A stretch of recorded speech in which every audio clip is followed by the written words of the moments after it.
एक व्यक्ति को मृत्युदंड की सजा सुनाई गई थी और आखिरकार वह दिन आ ही गया जब उसे फांसी दी जानी थी। फांसी देने से पहले अधिकारियों ने उससे उसकी आखिरी इच्छा पूछी। आमतौर पर दूसरे कैदी अपने परिवार से मिलने की मांग करते हैं या कुछ लोग अपनी पसंद का खाना मांगते हैं, लेकिन इस आदमी ने बहुत ही अजीब और अलग बात कही। उसने कहा, मुझे बस एक पेन और एक कागज दे दीजिए। पहरेदार हैरान रह गए, लेकिन उन्होंने उसकी मांग पूरी कर दी।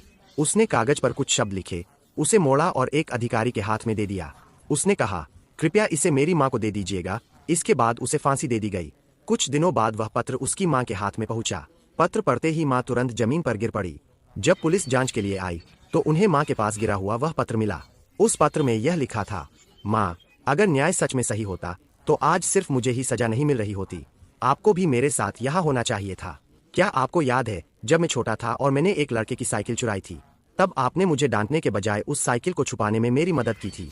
या क्या आपको याद है जब मैंने पड़ोसी के पैसे चुराए थे और आपने मेरे साथ मिलकर उन पैसों को खर्च किया था?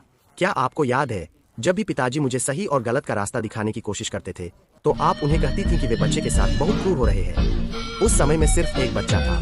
माँ, मुझे उस वक्त अनुशासन और सही सीख की जरूरत थी, न कि गलत कामों के लिए बढ़ावा और मदद की। आज मैं अपने किए गए सभी कर्मों की बहुत बड़ी कीमत चुका रहा हूँ, लेकिन फिर भी मैं आपको माफ करता हूँ। मैं बस उम्मीद करता हूँ कि यह पत्र कई माता पिता तक पहुँचे और वे समझ सकें कि कभी कभी बच्चे को किसी गलत बात के लिए ना कहना ही सबसे बड़े प्यार का प्रतीक होता है। मुझे इस दुनिया में जीवन देने के लिए और उसी जीवन को वापस खोने में मेरी मदद करने के लिए धन्यवाद।